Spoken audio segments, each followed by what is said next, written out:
अखंडमंडलाकारं व्याप्तं येन चराचरं तत्पदं दर्शितं येन तस्मै श्री गुरवे नमः। मित्रों,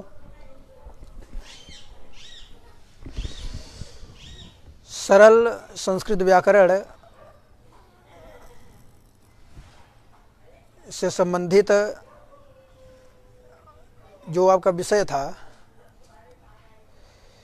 यह पूर्व में विषय था आपका प्रत्याहार क्या है। तो प्रत्याहार का निरूपण मेरे द्वारा किया जा चुका है और आप लोगों से बताया गया था कि संधि समास कारक इत्यादि व्याकरण से संबंधित जो आपके प्रमुख विषय हैं उनके बारे में ज्ञान के पूर्व कुछ पारिभाषिक शब्दों के बारे में जानना आवश्यक है। जैसे कि यह व्याकरण शास्त्र में संज्ञाएं होती हैं, जैसे सवर्ण संज्ञा, संहिता संज्ञा, संयोग संज्ञा, पद संज्ञा। तो ये सब इन सब संज्ञाओं की पहचान हम कैसे करेंगे? इन संज्ञाओं का विधान करने वाला सूत्र कौन है और इनकी पहचान कैसे हो पाती है? आज इसी के बारे में आप लोग के समक्ष वर्णन किया जाएगा। यह ध्यान देना चाहिए कि संज्ञा प्रकरण में चाहे लघु कौमुदी हो चाहे सिद्धांत कौमुदी, संज्ञा प्रकरण में जो सबसे पहले आपका सूत्र उपस्थित होता है वो सूत्र होता है हलन्त्यम। वह क्या करता है? इत संज्ञा। यहाँ पर ध्यान देना चाहिए कि इत संज्ञा का तात्पर्य क्या होता है, इस संज्ञा का अर्थ क्या होता है। तो हलन्त्यम सूत्र का अर्थ होता है उपदेशेन्त्यम हलित स्यात्, अर्थात उपदेश अवस्था में जो अंत्यहल उसकी इस संज्ञा होती है। अब यहाँ पर ध्यान देना चाहिए कि उपदेश अवस्था में अंत्यहल कौन हुआ? जैसे यह माहेश्वर सूत्र में अयूढ़ में ड़कार और ऋलृक में ककार, एओंग में ङकार, अयौच में चकार इत्यादि। क्यों? क्योंकि यहाँ पर कौन जो अयूढ़ इत्यादि ये जो माहेश्वर सूत्र हैं वहाँ जो अंत में जो ड़कार है वो किस अवस्था में है? वह उपदेश अवस्था में है। और उसमें क्या है आपका? उसमें यह अंत उन सूत्रों के अंत में है। और क्या है? वह हल वर्ण है। क्या है? हल प्रत्याहार में। जैसे अयूढ़ में जो ड़कार है वह अयूढ़ सूत्र के अंत में है और हल प्रत्याहार में आता है, इसलिए उसकी क्या होती है? उसकी हलन्त्यम सूत्र से इस संज्ञा होती है। इसी प्रकार ऋलृक सूत्र में जो अंत्यवर्ण ककार है वो क्या है आपका? वो ऋलृक सूत्र के अंत में आता है और वो भी हल है, इसलिए हलन्त्यम सूत्र से उसकी क्या होती है? इस संज्ञा होती है। इस प्रकार 14 माहेश्वर सूत्रों में जो अंतिम हल वर्ण होते हैं उनकी क्या होती है? हलन्त्यम सूत्र से ही इत संज्ञा होती है। इस प्रकार मित्रों इत संज्ञा का विधान करने वाले कई सूत्र हैं। इसी तरह जैसे आपका यह हलन्त्यम और उपदेशज अनुनासिकित और आपका लस्सको तद्धिते इत्यादि अनेकों ऐसे सूत्र हैं जो कि इत संज्ञा करते हैं। हमको यहाँ समझना है कि इत संज्ञा का अर्थ क्या होता है, इत का तात्पर्य क्या होता है। इत एक संज्ञा है।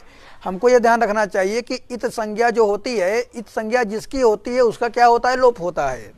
लोप का अर्थ क्या होता है? लोप का तात्पर्य होता है कि हमने जिसकी इस संज्ञा किया है अब उसका लोप हो जाएगा, अर्थात अब वह दिखाई नहीं देगा। लोप का अर्थ नष्ट होना नहीं होता है, अर्थात लोप करने से वह वर्ण नष्ट हो गया ऐसा नहीं समझना चाहिए। अपितु क्या वह, जैसे कि हमारे सामने यह लेखनी है तो यह लेखनी हमारे सामने उपस्थित थी, अब वो हमारे सामने नहीं रही, यही है आपका लोप। यह लोप होना यह नष्ट होना हुआ नहीं हुआ, लेखनी है लेकिन हमारे आँख के समक्ष नहीं है।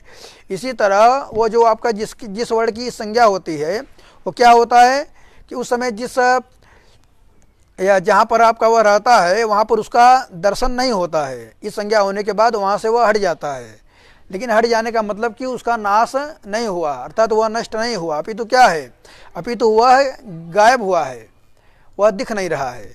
इस प्रकार इस संज्ञा का तात्पर्य क्या हुआ है, इस संज्ञा का फल ही हुआ कि जिसकी संज्ञा होती है उसका लोप होता है, अर्थात वह वर्ण फिर दिखाई नहीं पड़ता है। इस प्रकार इस संज्ञा के अनंतर यह जो मुख्य संज्ञा है वो आपकी आती है प्रत्याहार संज्ञा। प्रत्याहार के बारे में प्रत्याहार का निरूपण पहले ही किया जा चुका है।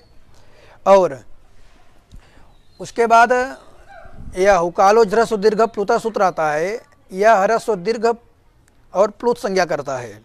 बताया गया, ध्यान देना चाहिए मित्रों कि यहाँ पर यह आचार्य ने क्या किया है, आचार्य पाणिनि ने जो उकालों में जो ऊ शब्द ऊ रखा है या ऊ वर्ण क्यों रखा है, उन्होंने जो मुर्गे की ध्वनि होती है, तो मुर्गे की ध्वनि में आपका जब कू, तो यह जब मुर्गा उच्चारण करता है कुकडुक कू, तो यहाँ पर ध्यान देना चाहिए कि यह सबसे पहले क्या होता है, आपका ह्रस्व का उच्चारण होता है, ह्रस्व के उच्चारण के बाद दीर्घ का उच्चारण होता है, और तदनंतर उसके बाद क्या होता है, प्लुत का उच्चारण होता है। इस प्रकार यह मुर्गे की ध्वनि में उकार वर्ण प्राप्त होने के कारण उसी उकार वर्ण को ध्यान में रखते हुए आचार्य पाणिनि ने क्या किया, उन्होंने उसी की मात्रा को ध्यान में रखते हुए उकालो ह्रस्व दीर्घ प्लुतः ऐसा सूत्र बनाया। अर्थात उश्च उश्च उश्च उश्च उश्च वह वाम काल यु कालो यस्य सोच क्रमात् ह्रस्व दीर्घ प्लुत संज्ञा साथ। अर्थात एक मात्रिक ह्रस्व उकार, द्विमात्रिक दीर्घ उकार और तीन मात्रिक प्लुत उकार, अर्थात उ ऊ ऊ इत्यादि, ये आपके क्या है कि ये आपके क्रम से ह्रस्व दीर्घ प्लुत संज्ञक हैं, और इनकी मात्रा के समान मात्रा जिन अच वर्णों की होती है वे भी अर्थात इन्हीं की तरह, जैसे यह ह्रस्व उकार हुआ, जैसे दीर्घ उकार हुआ और जैसे प्लुत उकार हुआ, इन्हीं तीनों की तरह जो आपके जो भी अच होते हैं, इन्हीं की मात्रा के समान मात्रा अन्य जिन अच वर्णों की होती है वो क्या होते हैं, उनकी भी क्रमशः ह्रस्व दीर्घ प्लुत संज्ञा होती है। अर्थात जैसे अ हो गया आपका ह्रस्व, फिर या और आ क्या हो गया दीर्घ, और उसी आ के आगे क्या आ जाए आपका, यदि तीन ये अक्षर या वर्ण लिख दिया जाए, ये तीन संख्या लिख दिया जाए, तो क्या हो जाता है आपका, तीन संख्या लिखने के बाद वह प्लुत का बोधक हो जाता है, अर्थात फिर वहाँ उच्चारण दीर्घ काल तक रहता है। इस प्रकार यह उकालो ह्रस्व दीर्घ प्लुत, इस सूत्र के द्वारा ह्रस्व दीर्घ प्लुत संज्ञा का विधान होता है। अब यहाँ और उसके बाद यह संज्ञा होती है, कौन संज्ञा, उदात अनुदात स्वरित संज्ञा। मित्रों, उदात अनुदात स्वरित संज्ञा, इनका प्रयोग प्रायः वेद में ही होता है, इसलिए लौकिक व्याकरण में जो कि सामान्य अनुवाद इत्यादि में इनकी कोई आवश्यकता नहीं प्रतीत होती, इसलिए यह इनके बारे में विशेष कुछ न कहते हुए आगे आपकी जो अनुनासिक संज्ञा है उसके बारे में बताता हूँ। सूत्र है आपका मुख नासिका वचनोनुनासिकः, और वृत्ति है मुख सहित नासिकयोच्चार्यमाणो वर्णोनुनासिक संज्ञा स्यात्। अर्थात मुख सहित नासिका के द्वारा, ध्यान देना है, मुख सहित नासिका के द्वारा उच्चार्यमाण, उच्चारित किया गया जो वर्ण होता है उसकी क्या होती है, उसकी अनुनासिक संज्ञा होती है। ध्यान देना चाहिए कि मुख सहित नासिका के द्वारा, जैसे हमने क कहा, तो हमने जब क कहा, क कहा, ख कहा, ग कहा, घ कहा, तो ये सब जो वर्ण हैं इनका उच्चारण तो हो रहा है, लेकिन इनका उच्चारण केवल मुख से हो रहा है, नासिका के द्वारा इनका उच्चारण करने के लिए हमको नासिका की जरूरत नहीं पड़ती, इसलिए क्या है, ये अनुनासिक नहीं है। अनुनासिक कौन होंगे, जिनका उच्चारण मुख सहित नासिका के द्वारा होता है, वही वर्ण क्या होगी, उन्हीं की अनुनासिक संज्ञा होगी। जैसे कि कौन, जैसे हो गया आपका यह जो आपके प्रत्येक वर्ग हैं, प्रत्येक वर्ग का हुआ पंचम वर्ण। जैसे क वर्ग में पंचम वर्ण कौन हुआ? अंग, अंग।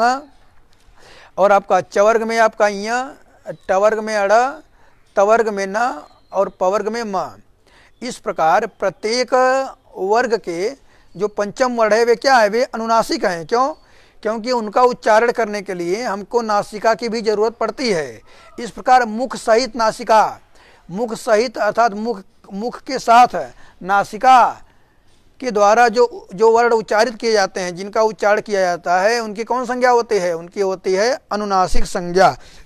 इस प्रकार य, म, ग, ड़, न, इनकी कौन संज्ञा होती है? इनकी अनुनासिक संज्ञा होती है।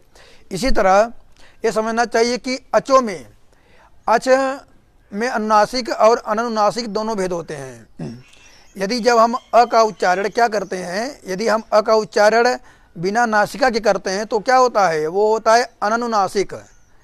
और जब हम नासिका के साथ उच्चारण करते हैं तो होता है अनुनासिक। जैसे हमने कहा अ कहने पर इस अवस्था में नासिका का प्रयोग नहीं करना पड़ा, तो ये क्या हुआ? ये हुआ अनुनासिक। लेकिन हमने जब कहा अंग कहने पर यहाँ पर क्या होगा? यहाँ पर यहाँ अंग ऐसा उच्चारण करने पर यहाँ नासिका की जरूरत पड़ती है। इसलिए आपका क्या हो गया? ये आपका अंग हो गया अनुनासिक है। अर्थात जिसका उच्चारण करने के लिए हमको क्या, किसकी जरूरत पड़ा? जिसका उच्चारण, यह जिन वर्णों के उच्चारण में नासिका की आवश्यकता पड़ी वे हुए अनुनासिक वर्ण, और जिन वर्णों के उच्चारण में नासिका की आवश्यकता नहीं पड़ी वे हुए अनुनासिक वर्ण। इस प्रकार यह अ की तरह ही अन्य अच वर्णों के बारे में समझना चाहिए। इस प्रकार यह अनुनासिक संज्ञा के अनंतर आता है आपका सवर्ण संज्ञा। देखिए सवर्ण संज्ञा क्या है? सवर्ण संज्ञा के बारे में जानना आवश्यक है। क्यों? क्योंकि जब तक हम सवर्ण संज्ञा के बारे में यह नहीं जानेंगे तब तक ऐसे कई व्याकरण में ऐसे प्रयोग आएंगे जो कि जिनके बारे में समझना हम लोग के लिए प्राय कठिन कार्य होगा। इसलिए सवर्ण संज्ञा, जैसे अका सवर्णे दीर्घ, इस सूत्र में सवर्णे आया है। अब यहाँ पर सवर्ण ध्यान देना चाहिए, जब तक हम सवर्ण संज्ञा नहीं समझेंगे तब तक हम क्या करेंगे? तब तक सवर्ण से संबंधित कोई भी कार्य करेंगे उसमें क्या होगी? उसमें कठिनता होगी। तो उसको सरल बनाने के लिए क्या करना चाहिए? सवर्ण संज्ञा जानना आवश्यक है। तो सवर्ण संज्ञा ध्यान देना चाहिए। सवर्ण संज्ञा का विधान करने वाला सूत्र कौन है? सवर्ण संज्ञा का विधान करने वाला सूत्र है तुल्यास्य प्रयत्नम सवर्णम। इसकी वृत्ति है ताल्वादि स्थानमाभ्यंतर प्रयत्नश्चेत्ते तद्वयम यस्य येन तुल्यम तन्मिथ सवर्ण संज्ञम स्यात्। अर्थात तालु आदि स्थान और आभ्यंतर प्रयत्न, ध्यान देना है, तालु आदि स्थान और आभ्यंतर प्रयत्न, ये दोनों जिन वर्णों के तुल्य रहे, अर्थात जिन वर्णों का तालु आदि स्थान और आभ्यंतर प्रयत्न ये दोनों जिन वर्णों के तुल्य रहे, उनकी क्या होती है? उनकी परस्पर क्या होती है? उनकी परस्पर सवर्ण संज्ञा होती है। वे परस्पर सवर्ण संज्ञक होते हैं।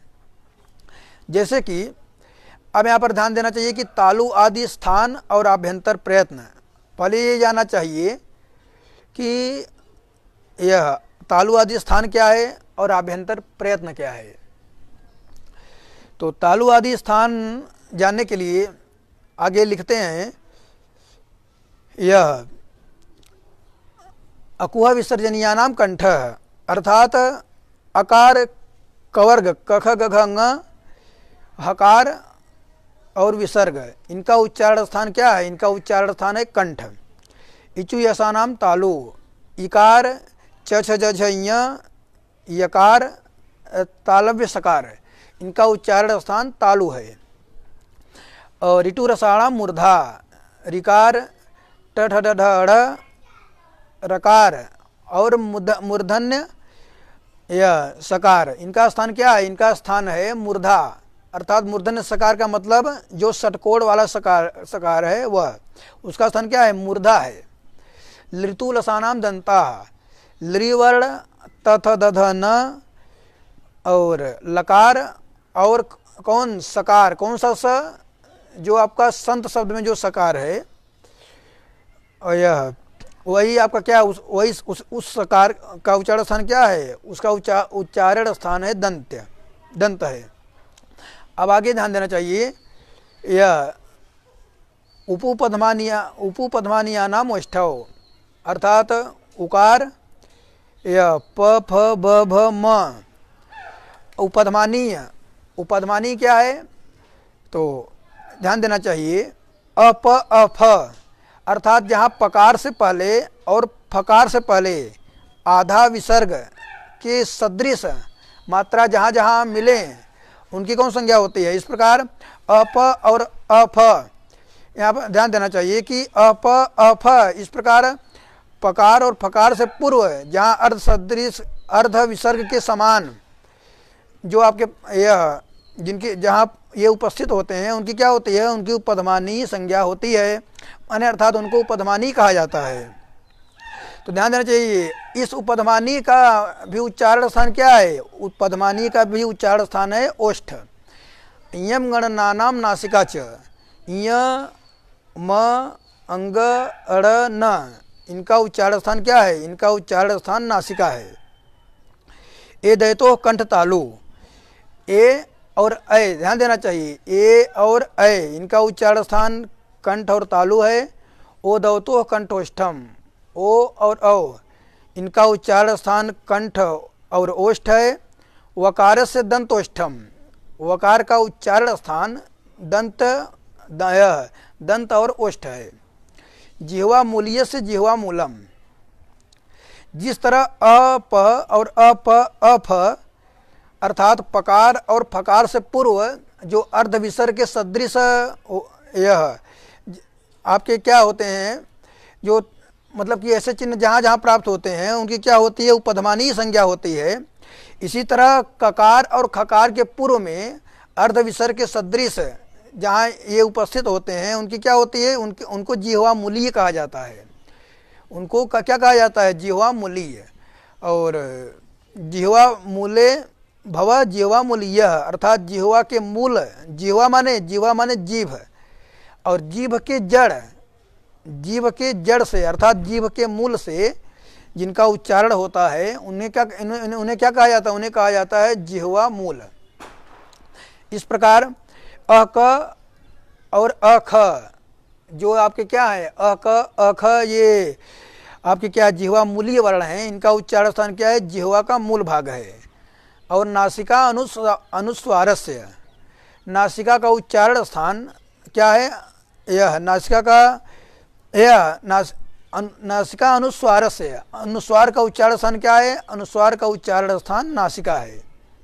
इस प्रकार ये क्या है, ये अभी जो यह मैंने आप लोग के समक्ष वर्णन किया, ये वर्णों के उच्चारण स्थान है। उच्चारण स्थान के बारे में यह जानने के बाद सवर्ण संज्ञा के लिए जिज्ञासा होती है आभ्यंतर प्रयत्न की। तो ध्यान देना चाहिए कि आभ्यंतर प्रयत्न कितने होते हैं, आभ्यंतर प्रयत्न 5 प्रकार के होते हैं। आभ्यंतर प्रयत्न 5 प्रकार के होते हैं। और पहला है क्या है, स्पृष्ट है, दूसरा ईषद स्पृष्ट, तीसरा ईषद विवृत, चौथा विवृत और पांचवा समृत। तो यह स्पृष्ट ध्यान देना चाहिए, ये क्या है, ये आपके हैं आभ्यंतर प्रयत्न।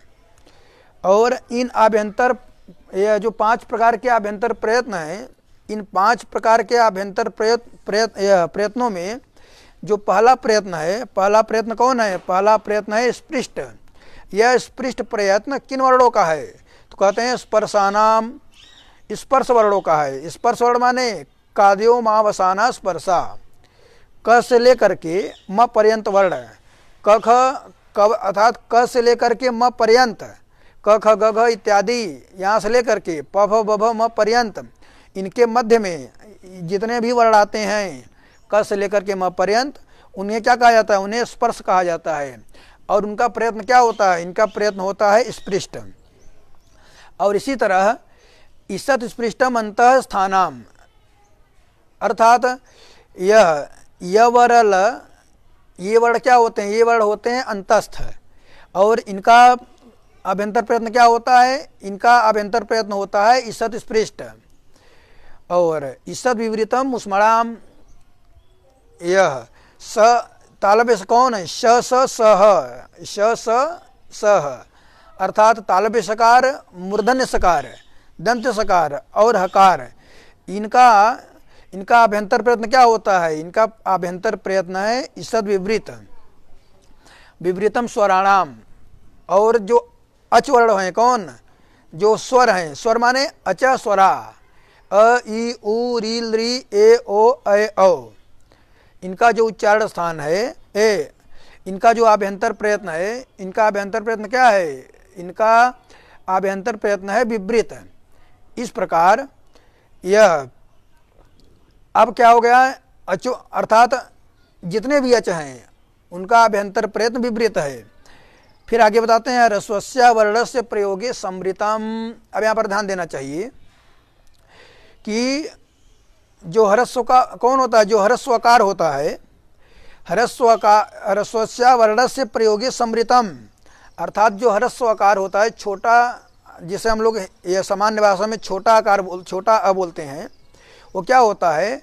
वह प्रयोग अर्थात उच्चारण काल में, उच्चारण के समय वह संवृत होता है, और प्रक्रिया दशा में जब उस वर्ण से संबंधित कोई कार्य करते हैं तो उस दशा में क्या होता है? उस दशा में वह पुनः विवृत हो जाता है। जैसे अन्य अचवर्णों की क्या है? जैसे अन्य अचवर्णों का प्रयत्न कौन सा है? आभ्यंतर प्रयत्न विवृत है। वैसे आकार का विवृत प्रयत्न कब होता है? जब उस आकार वर्ण से संबंधित कोई कार्य करते हैं, प्रयोग इत्यादि में जो प्रक्रिया साधते हैं तब। लेकिन जब उच्चारण किया जाता है, उच्चारण काल में क्या जो वह आकार है वो क्या होता है? वह संवृत होता है। इस प्रकार यह जब हमको तालु आदि अर्थात वर्णों के उच्चारण स्थान के बारे में और आभ्यंतर प्रयत्न के बारे में ज्ञान हो जाता है, तब जो सवर्ण संज्ञा है वो क्या होता है? वह हमको उसका ज्ञान सहजता से हो जाता है। तब ध्यान देना चाहिए तालु आदि स्थान अर्थात जिन वर्णों के स्थान और आभ्यंतर प्रयत्न ये दोनों एक हो, तालु आदि स्थान और आभ्यंतर प्रयत्न ये दोनों जिन वर्णों के तुल्य हो, वे परस्पर सवर्ण संज्ञक होते हैं। अर्थात अब यहाँ पर यह उदाहरण के रूप में हम ले लेते हैं अ को। अ का उच्चारण स्थान क्या है? कंठ है। और अ का आभ्यंतर प्रयत्न क्या है? अ का आभ्यंतर प्रयत्न है विवृत। और उसी प्रकार हम ले लेते हैं क को। अब ध्यान देना चाहिए कि जिनका आभ्यंतर प्रयत्न और तालु आदि स्थान ये दोनों समान रहेगा, उन्हीं की सवर्ण संज्ञा होगी। आकार का उच्चारण स्थान है आपका कंठ, और वही उच्चारण स्थान किसका है? वही उच्चारण स्थान ककार का भी है। दोनों का स्थान तो मिल रहा है, लेकिन आभ्यंतर प्रयत्न नहीं मिल पा रहा है। जहाँ यह आकार का आभ्यंतर प्रयत्न है आपका विवृत, वहीं ककार का आभ्यंतर प्रयत्न क्या है आपका? ककार का आभ्यंतर प्रयत्न है स्पृष्ट। इस प्रकार दोनों के आभ्यंतर प्रयत्न में अंतर होने के कारण अर्थात स्थान और आभ्यंतर प्रयत्न दोनों न मिल पाने के कारण इनकी क्या होती है? इनकी परस्पर सवर्ण संज्ञा नहीं होती है, अकार और ककार की। इसी तरह इकार चकार, और चाहे इकार देखिए चकार देखिए, चाहे इकार देखिए अकार देखिए, इनके स्थान तो मिलते हैं, लेकिन क्या होता है? इनके जो आभ्यंतर प्रयत्न है वह नहीं मिलते हैं। इसलिए क्या होती है? इनकी सवर्ण संज्ञा नहीं होती। अब यहाँ पर ध्यान देना चाहिए, जिनके आभ्यंतर प्रयत्न मिलते हैं लेकिन स्थान नहीं मिलते, उनकी भी सवर्ण संज्ञा नहीं होती। जैसे उदाहरण के रूप में ये समझिए, क हमने ले लिया क, और ले लिया कौन? क ले लिया, उसके साथ कोई वर्ण ले लिए हमने ले लिया ड ले लिया। क और ड की सवर्ण संज्ञा होगी कि नहीं? तो क का उच्चारण स्थान है कंठ, और ड का उच्चारण स्थान क्या है? ड का उच्चारण स्थान है मूर्धा। यहाँ पर स्थान मिल ही नहीं रहा है, तो जब स्थान मिल ही नहीं रहा है तो यहाँ पर सवर्ण संज्ञा तो प्राप्त ही नहीं है। फिर भी आभ्यंतर प्रयत्न यदि विचार करें तो काद्योमावसाना स्पर्शा और तत्र स्पृष्टम प्रयत्नम स्पर्शानाम, अर्थात क से लेकर के म पर्यंत जो वर्ण होते हैं उनका कौन सा प्रयत्न होता है, उनका स्पृष्ट प्रयत्न होता है। इस प्रकार अर्थात यह स्पृष्ट प्रयत्न होने के कारण ककार का और डकार का अभ्यंतर प्रयत्न तो मिला, लेकिन क्या नहीं मिला, दोनों का स्थान नहीं मिला। स्थान में भिन्नता है। जहाँ ककार का स्थान है कंठ, वहीं डकार का क्या है, डकार का है मूर्धा। इस प्रकार दोनों में अंतर होने के कारण यहाँ पर क्या हो जाती है, यहाँ पर भी सवर्ण संज्ञा नहीं होती है। तो सवर्ण संज्ञा होती कहाँ है, ध्यान देना चाहिए। तो सवर्ण संज्ञा के लिए अब हम ले लेते हैं अ को ले लेते हैं, अ को ले लेते हैं और आ को लेते हैं। तो ध्यान देना चाहिए कि अ का उच्चारण स्थान क्या है, कंठ है, और आ का उच्चारण स्थान भी कंठ है। और जो यह अ का कौन सा आपका प्रयत्न है, अ का है आपका अभ्यंतर प्रयत्न विवृत, और वही आ का भी है, इसलिए अ और आ की परस्पर सवर्ण संज्ञा होती है। परस्पर सवर्ण संज्ञा होने के कारण ही सवर्ण के द्वारा ग्रहण हो जाने के कारण यह 14 माहेश्वर सूत्रों में जो आपके कौन है, जो आ है, यह आ वर्ण को नहीं लिखा गया।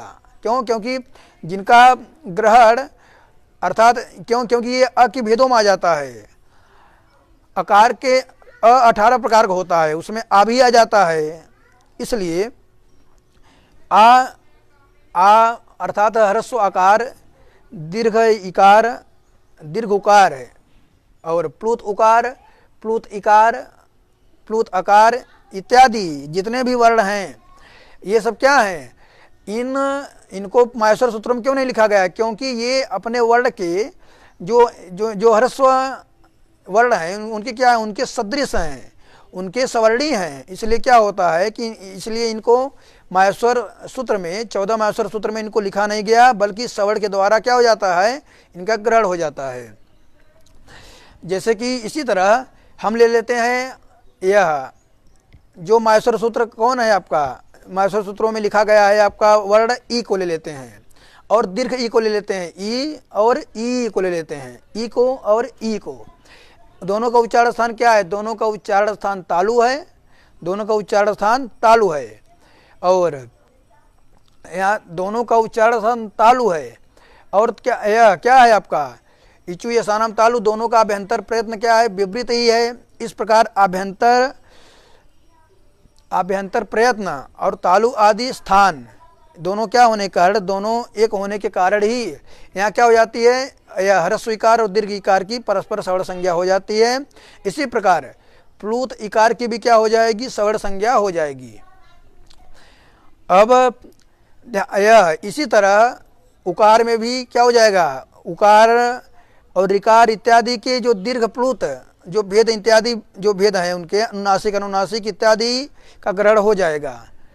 ये सब क्या होंगे, ये सब अपने अपने वर्ण के सब क्या होंगे, सब सवर्णी होंगे। जिनके भेद होंगे उनके सवर्णी होंगे, अर्थात उन सब की क्या होगी, परस्पर सवर्ण संज्ञा होगी। अब यहाँ पर ध्यान देना चाहिए कि आकार का और इकार का अथवा आकार का और उकार का इनकी परस्पर सवर्ण संज्ञा क्यों नहीं होती? क्योंकि आकार का उच्चारण स्थान क्या है, कंठ है, और इकार का तालु है, वहीं उकार का क्या है, ओष्ठ है। इनका स्थान ही नहीं मिल रहा है।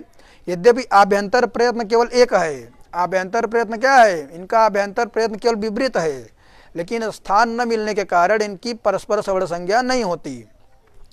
इस प्रकार यह अर्थात परस्पर सवर्ण संज्ञा किनकी होती है, तालु आदि स्थान और आभ्यंतर प्रयत्न, ये दोनों जिन वर्णों का ध्यान देना है, जिन वर्णों के तुल्य हो उन्हीं की परस्पर सवर्ण संज्ञा होती है। अब आगे ध्यान देना चाहिए कि जो री और लृ वर्ण हैं, री और लृ वर्ण की सवर्ण संज्ञा प्राप्त नहीं होती, जबकि इनकी सवर्ण संज्ञा होने की आवश्यकता है। क्यों? क्योंकि आगे यह प्रयोग आता है होत्रिधन ऋकार। होत्रिधन ऋकार यहाँ पर दीर्घ संधि होती है, लेकिन यहाँ पर लृ वर्ण का कोई दीर्घ वर्ण नहीं होता है, और इसलिए यहाँ पर ध्यान देना चाहिए कि ऐसी स्थिति में दीर्घ यहाँ पर क्या होगा। तो अच्छा, क्योंकि सवर्ण दीर्घ होना है, और सवर्ण दीर्घ होने के लिए सवर्ण संज्ञा होनी आवश्यक है। और री का उच्चारण स्थान क्या है? री का उच्चारण स्थान मूर्धा है और ली का उच्चारण स्थान दंत है। इस प्रकार दोनों में का जब क्या है, दोनों का स्थान ही भिन्न है तो सवर्ण संज्ञा प्राप्ति नहीं होती। तो उसके लिए कात्यायन ने क्या बनाया? वार्तिक। कात्यायन को वार्तिक बनाना पड़ा। रिलरी वर्णयोर मिथ सावर्ण्यम वाच्यम, अर्थात ऋकार और लृकार वर्ण की भी क्या कहनी चाहिए? परस्पर सवर्ण संज्ञा करनी चाहिए। इन दोनों को भी की भी क्या होती है? परस्पर सवर्ण संज्ञा होती है, ऐसा समझना चाहिए। अब यहाँ पर इस प्रकार क्या हुआ है सवर्ण संज्ञा के बारे में, यह सवर्ण संज्ञा के अनंतर अब आगे आती है आपकी संहिता संज्ञा। संहिता संज्ञा क्या है? तो संहिता संज्ञा के लिए सूत्र है पर सन्निकर्ष संहिता, वर्णानाम अति सहिता सन्निधि संहिता संज्ञा स्यात्। ध्यान देना है, वर्णों की जो अत्यंत क्या है? वर्णों की जो अत्यंत सन्निकटता है, वर्णों की जो अत्यंत सामीप्यता है, उसी की क्या होती है? संहिता। देखिए जैसे कि हमने संधि विच्छेद किया सुधि धन उपास्य, तो यहाँ पर सुधि धन उपास्य में हमको यहाँ पर यड़ संधि करना रहता है और इक के स्थान पर यड़ होता है। लेकिन यहाँ पर ध्यान देना है कि इक कौन है? सु में जो उकार है वह इक तो है, उसको यड़ हो जाता, लेकिन क्या है हमको अचपरे चाहिए। वहाँ अचपरे भी मिलता है, लेकिन कहाँ मिलता है? वो धी घटक इकार में मिलता है। और हमको क्या चाहिए? हमको क्योंकि यह इको यड़चि सूत्र का अर्थ क्या है? इका स्थाने यड़ स्याद् अच संहितायाम विषय, अर्थात जहाँ संहिता होती है वहीं पर संधि होती है। संहिता में ही ईक के स्थान पर क्या होता है? यड़ होता है और अचपरे रहने पर ही होता है। और यहाँ पर क्या है? यहाँ पर संहिता अर्थात संहिता क्यों नहीं यह संहिता मिलती ही नहीं। क्यों? क्योंकि संहिता क्या है? संहिता है वर्णों की अत्यंत सामीप्यता। इसलिए सु में जो उकार है उस उकार को संहिता न मिलने के कारण यड़ नहीं होता है। तो संहिता क्या है ये जानना आवश्यक है। तो जो वर्णों की अत्यंत सामीप्यता है, वर्णों की अत्यंत सन्निकटता है, उसे क्या कहते हैं? संहिता कहते हैं। जैसे हमने क्या कहा? जैसे हमने कहा सुधि धन उपास्य, इस प्रयोग में सुधि में जो इकार है, इस इकार के बाद जो उपास्य का उकार है, इस इकार और उकार के बीच में कोई अन्य वर्ण नहीं है। इस प्रकार इकार और उकार के बीच में संहिता है और यहीं पर संधि होती है। और इस प्रकार यह संधि कार्य वही होता है जहाँ पर पहले संहिता प्राप्त होती है। जहाँ संहिता होगी संधि कार्य वहीं होगी। ध्यान देना चाहिए। संहिता का उदाहरण समझ लीजिए, जैसे कि हमारे सामने ये दो उंगली दिख रहा है, ये दोनों क्या है? अत्यंत नज़दीक हैं, दोनों सन्निकट हैं, तो इन दोनों के बीच में संहिता है। लेकिन इन दोनों के बीच में यदि पेन आ गया तो अब दोनों के बीच में संहिता रही? अब संहिता नहीं रही। क्यों? क्योंकि अत्यंत नज़दीकता, अत्यंत सामीप्यता अब नहीं रही। अत्यंत सामीप्यता कहाँ हो गया? दोनों उंगलियों का पेन से हो गया, इस लेखनी से हो गया। इसलिए अब यहाँ संहिता नहीं रही। संहिता कब रहती है? जब दोनों के मध्य में, दो के मध्य में कोई तीसरा, दो के मध्य में कोई अन्य न हो। इसी प्रकार जब दो वर्णों के मध्य में जब कोई अन्य वर्ण ना हो तब क्या है? तभी आपकी संहिता होती है। यदि हमने कहा अच परे रहते इक को यड़ होता है, तो अच तो पर में रहना चाहिए, लेकिन उस अच से पूर्व में ही वह वर्ण होना चाहिए, अत्यंत नज़दीक। जैसे कहा? जैसे उपास्य के उकार से पहले सुधि का जो इकार है, धी घटक इकार है, वह रहता है। इसलिए इकार और उकार के बीच में संहिता होती है। इस प्रकार संहिता संज्ञा के वर्णन के अनंतर अब हम लोग पहुंचते हैं संयोग संज्ञा में। संयोग संज्ञा क्या है? तो कहते हैं हलोनंतरा संयोग। अचों से रहित जो हल होते हैं, अचों से रहित जो हल होते हैं वे संयोग संज्ञक होते हैं। उनकी क्या होती है? उनकी संयोग संज्ञा होती है। ध्यान देना चाहिए कि जैसे हमने क्या कहा? जैसे हमने कहा यह उदाहरण के रूप में कोई भी शब्द ले लीजिए। जैसे हमने कहा कमल। अब कमल, इस शब्द में ध्यान देना चाहिए कि कमल में क में आकार है, म में भी आकार है और ल में भी आकार है। यहाँ पर प्रत्येक वर्ण में क्या है? अच है। और हमने क्या कहा है? अचों से जो रहित हल होते हैं, अर्थात जहाँ अच न हो उन्हीं की क्या होती है, उन्हीं की संयोग संज्ञा होती है। इसलिए कमल इस शब्द में हमको संयोग प्राप्त नहीं होता।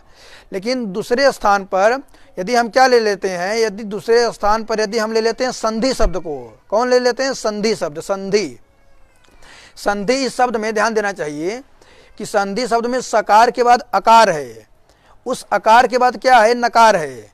नकार के बाद, नकार में कोई अच वर्ण नहीं है, यह अच से रहित है। क्यों? क्योंकि हमने क्या कहा, अच से रहित है। जिस वर्ण में अच ना हो, जिस वर्ण के बाद अच ना हो, उन्हीं क्या होती है, वे हल, अर्थात अच से रहित हो, हल हो, और क्या हो, एक से अधिक हल हो, तभी उनकी संयोग संज्ञा होगी।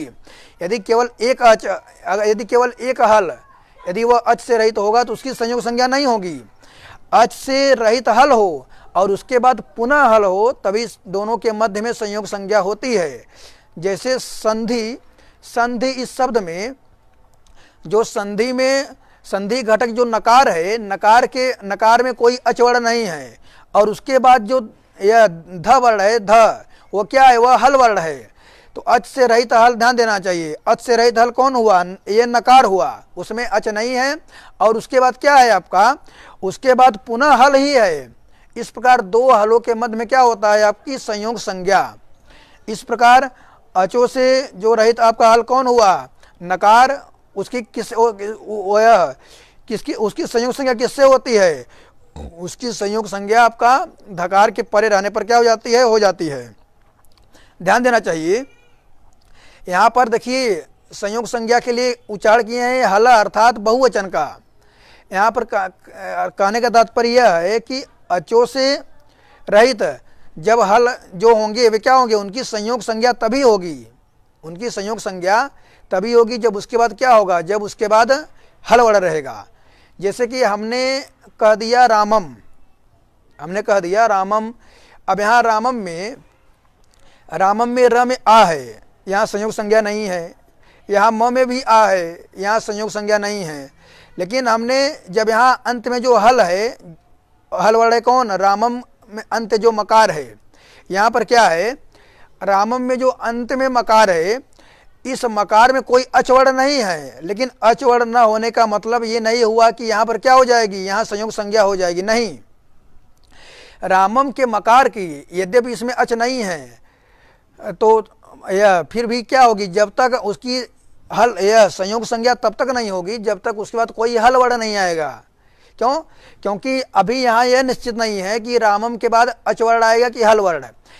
यदि हम हल वर्ण की विवक्षा करें तब तो संयोग संज्ञा हो ही जाएगी मकार की, लेकिन क्या भरोसा यदि यह रामम के बाद यदि अचवर्ण ही आ जाए, क्योंकि हमने प्रयोग तो किया नहीं है, विवक्षा के अधीन है।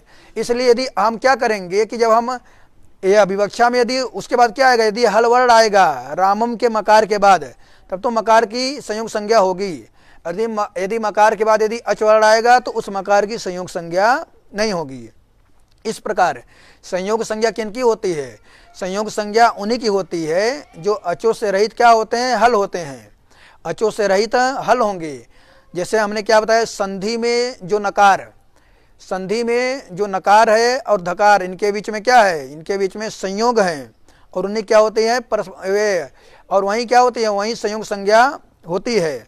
इसी प्रकार जितने भी हमने कहा, यह संतोष, संतोष शब्द ले लीजिए। संतोष शब्द में जो संतोष घटक जो सकार में जो अकार है, उस सकार में अकार के बाद अ के बाद जो यह नकार है, उस नकार में कोई अचवर्ण नहीं है, वह अच से रहित है। और क्या है, वह अच से रहित है और हल है, अच से रहित है और हल है। और उसके बाद क्या है, नकार के बाद तकार है, तो नकार में अच न होने के कारण यहाँ पर क्या होगी, यहाँ पर संयोग संज्ञा हो जाएगी। इस प्रकार नकार और तकार के बीच में क्या होती है, संयोग संज्ञा होती है। इसी तरह जितने भी, जिनको हम अब ये समझ लीजिए कि हिंदी भाषा में हम लोग क्या कहते हैं, कि हिंदी भाषा में हम लोग कहते हैं कि जिन अच वर्णों में, जिन हल वर्णों में, जिन व्यंजन वर्णों में यह स्वर नहीं होता है, अच नहीं होता है, हम उनको आधा अक्षर बोलते हैं। वही आधा अक्षर के बाद ध्यान देना, यदि उसी आधे अक्षर के बाद यदि कोई पुनः व्यंजन वर्ण आ जाए तो समझ लीजिए वहीं क्या है, संयोग संज्ञा है। जैसे हमने कह दिया क्या, तो हमने जब क्या कहा तो क्या में क आधा है, और क्यों, क्योंकि क में अच है ही नहीं, तो उसे हम लोग हिंदी भाषा में आधा कहते हैं, और उसके बाद क्या आता है, यकार आ जाता है। इस प्रकार क और य के बीच में क्या होता है, यहाँ पर संयोग संज्ञा होती है। इस प्रकार संयोग संज्ञा के अनंतर अब यह क्रम आता है किसका, पद संज्ञा। पद संज्ञा क्या है, पद संज्ञा का विधान करने वाले दो सूत्र हैं। एक आपका है सुप्तिगंतम पदम, और दूसरा है आपका स्वादिष्ट सर्वनाम स्थानेषु। लेकिन यहाँ पर जो मुख्य आपका सूत्र है वो आपका है सुप्तिगंतम पदम। इसी से हमको अभी मुख्यतः पद संज्ञा इसी के द्वारा समझना आवश्यक है कि पद संज्ञा क्या है। तो वृत्ति है सुबंतम तिङंतम च पद संज्ञम स्यात्, अर्थात सुबंत और तिङंत की क्या होती है, पद संज्ञा होती है। तो सुबंत का मतलब क्या हुआ, सुप है अंत में जिसके, ध्यान दीजिएगा, सुप कितने हैं, सु औ जस अम और सस, टाभ्याम भिस, गेभ्याम व्यस, गसिभ्याम व्यस, और ngस ओस आम, नी ओस सुप। इस प्रकार ये क्या है, ये है सुप। और ये जिनके अंत में हो, ये जिनके अंत में हो उनकी क्या होती है, वे उन्हें क्या कहते हैं, सुबंत कहते हैं उन्हें। जैसे कि राम, हम जब राम से सु प्रत्यय करते तो रामा बनता है, हम जब राम से औट प्रत्यय करते हैं तो रामो बनता है, हम जब राम से जस प्रत्यय करते हैं तो रामा बनता है। इस प्रकार ये जो सुबंत है इन्हीं की क्या होती है, इन्हीं को पद कहा जाता है। तो सुप है अंत में जिसके, ऐसे जो सुबंत उन्हीं की क्या होती है, उन्हीं की पद संज्ञा होती है, उन्हें पद कहा जाता है। अर्थात सामान्य भाषा में आप लोग समझ लीजिए कि जैसे राम शब्द है तो राम शब्द की पद संज्ञा नहीं है, राम शब्द की पद संज्ञा नहीं होती। लेकिन जो राम शब्द का रूप है, शब्द रूप है, राम रामो रामाः, रामम रामो रामान, रामेण रामाभ्याम रामय है, रामाय रामाभ्याम रामेभ्यः, रामात् रामाद रामाभ्याम रामेभ्यः, रामस्य रामयोः रामाणाम, रामे रामयोः रामेषु, हे राम हे रामो हे रामा। यहाँ पर ध्यान देना चाहिए, ये जितने ये शब्द रूप हैं राम के, इनकी पद संज्ञा होती है। इस प्रकार हमको ये ध्यान रखना चाहिए कि जो शब्द रूप होते हैं उनकी क्या होती है, उन्हीं की पद संज्ञा होती है। अब इसी तरह यह तिंग और तो सुबंत, अर्थात सुबंत शब्द रूप की तो पद संज्ञा होती है, और किनकी पद संज्ञा होती है, तिङंत की पद संज्ञा होती है। तिङंत की पद संज्ञा का मतलब है तिंग है अंत में जिसके। ध्यान देना चाहिए, तिंग किसके अंत में है, तो तिंग जो आपके हैं तिप तस जी, सिप थस थ, मिप वस मस, त ताम झ, था सथाम ध्वम, इड वही महिंग, ये क्या है, ये है आपके तिंग। और ये है जिनके अंत में ध्यान देना चाहिए उनकी क्या होती है, ये तिंग है अंत में जिनके, उन्हें क्या कहा जाता है, उन्हें कहा जाता है तिङंत। इस प्रकार तिङंत, जैसे कि हमने कहा भू, हमने भू से जब कौन किया, तिप किया, जो तिङंत तिप है, ये जो तिंग तिप है, हमने जब भू से किया, भू से हमने तिंग किया तो क्या हुआ, तो भवती बना। इसी प्रकार जब हमने तस किया तो क्या बना, भवतः बना। जब हमने भू से जी किया तो क्या बना, भवंती बना। इस प्रकार जो धातु रूप है, भवती भवतः भवंती, भवसी भवतः भवत, भवथ भवामी, भवामी भवाव भवामः, ये क्या है, ये जो धातु रूप हैं इन्हीं की क्या होती है, इन्हीं को तिङंत कहा जाता है, और यह तिङंत की क्या होती है, पद संज्ञा होती है। इस प्रकार मित्रों यह समझना चाहिए कि जो शब्द रूप हैं, अर्थात जो शब्द रूप हैं वे सुबंत, उन्हीं को कहा जाता है सुबंत, और जो धातु रूप है उन्हीं को कहा जाता है तिङंत। और इन्हीं शब्द रूप और धातु रूप की क्या होती है, पद संज्ञा होती है। इस प्रकार आज के सरल संस्कृत व्याकरण प्रकरण में आप लोग के समक्ष इत संज्ञा और इस संज्ञा के अनंतर यह ह्रस्व दीर्घ प्लुत संज्ञा, उसके अनंतर अनुनासिक संज्ञा, सवर्ण संज्ञा और संहिता संज्ञा, संयोग संज्ञा, पद संज्ञा, इनके बारे में विवेचन किया गया।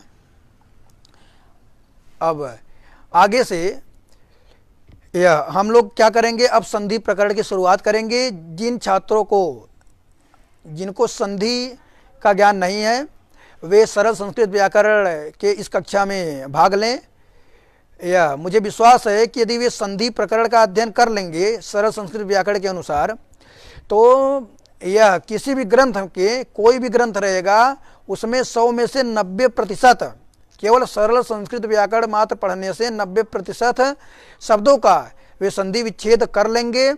और यह उनका संधि विच्छेद कैसे किया जाता है, अथवा जो संधि विच्छेद है उनमें संधि कैसे की जाती है, इनमें कौन सी संधि है और इसका कौन सा सूत्र है, इसका ज्ञान हो जाएगा।